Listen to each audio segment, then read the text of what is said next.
What's up, guys? Welcome to Talking Pigskin Week 1 2021 edition. As always, I'm your host Keshwar, and we begin right with the Thursday night opener where the Tampa Bay Buccaneers, defending Super Bowl champions, will host the Dallas Cowboys. Now, already COVID bug has hit the Dallas Cowboys with Zach Martin being out for this game. It's going to be tough for them to block that interior D-line that Tampa Bay Buccaneers have. But regardless, I digress. There's no way the Dallas Cowboys is beating the Tampa Bay Buccaneers on opening night of the season. Tom Brady's back along with that entire Tampa Bay offense and that defense, which is just as good. They're not going to lay down on opening night defending their crown at home. The Cowboys, yeah, Dak Prescott is coming back after his injury year, but as much as Cowboys have the weapons for them as well, you're just going to the wrong place at the wrong time. There is going to be very hard. It's going to be a long night for Zeke and company, especially with the lack of offensive line help, and the Buccaneers will just pile it on. I don't even think it'll be close. I think Tampa Bay will win by 2 touchdowns.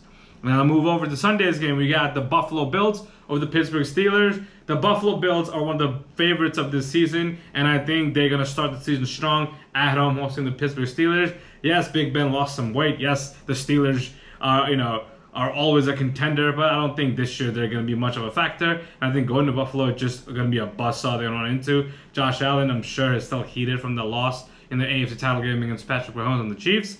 And I think the Bills will be ready to go at home, opening the season with a thumping win over the Pittsburgh Steelers. Then we have the 4 o'clock game where we have the Kansas City Chiefs and hosting the Cleveland Browns. Now, the Browns had a very good year last year. Kevin Stefanski did a great job with Baker Mayfield.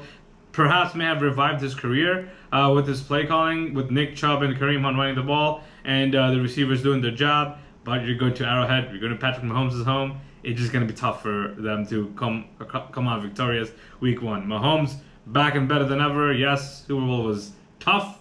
He got hit many times, but I think that this year they've learned from their mistakes. They've shored up that offensive line. Tyreek Hill, Travis Kelce, that entire offense is back. The defense is going to be good with Tyrann Mathieu and company. The Chiefs are going to be too strong, and I think they'll win against the Browns. Next game we have is the Sunday night game where the LA Rams will take on the Chicago Bears. Now, I still have no idea why the Bears are going with Andy Dalton, and they keep telling the Bears fans, they're feeding this lie that Dalton is QB1, when in heart to heart, Justin Fields is waiting to take over any second.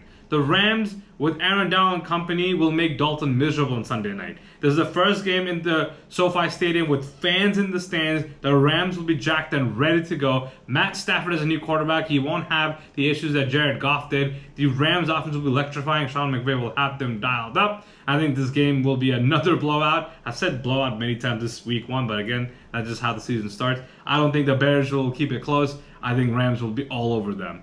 And the final game of the week that I'm going to pick is, as usual, my New York Jets, even though I don't own the team, but I call them they're mine. We're going to a territory where he got Sam Darnold, the beloved ex-quarterback of ours, who's itching to get against the field against this team and this GM who dumped him or shipped him away from the team.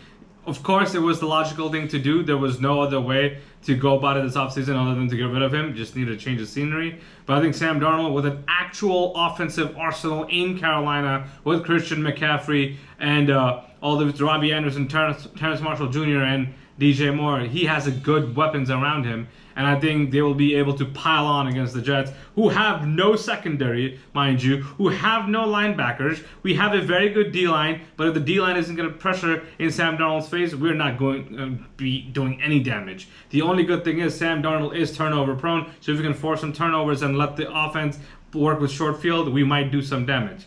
Yes, Zach Wilson looked good in the preseason, but I can't put too much stock into it until I see him, how he does in regular season. Corey Davis, Denzel Mims, Elijah Moore, who hasn't played in preseason but will make his debut. Not sure about Jameson Crowder's status. The Jets offense is significantly better on paper compared to previous years, but we need to see how it translates to the field. Defensively, they're depleted everywhere. We will see what happens, but I think in a very good game, I think the Panthers will win 30-23. So there you have it. Final, I got the Bucks over Cowboys, Buffalo Bills over the Pittsburgh Steelers, Chiefs over the Browns, Rams over the Bears, and the Panthers over the Jets. My upset of the week would be on Monday night when the Raiders beat the Baltimore Ravens, and my lock of the week will be the LA Rams when they beat the Chicago Bears on Sunday night. Let me know what you guys think on these picks. Like, comment, subscribe. Of course, Talking Pigskin will be back every week on Wednesdays with weekly picks. Until then, take care.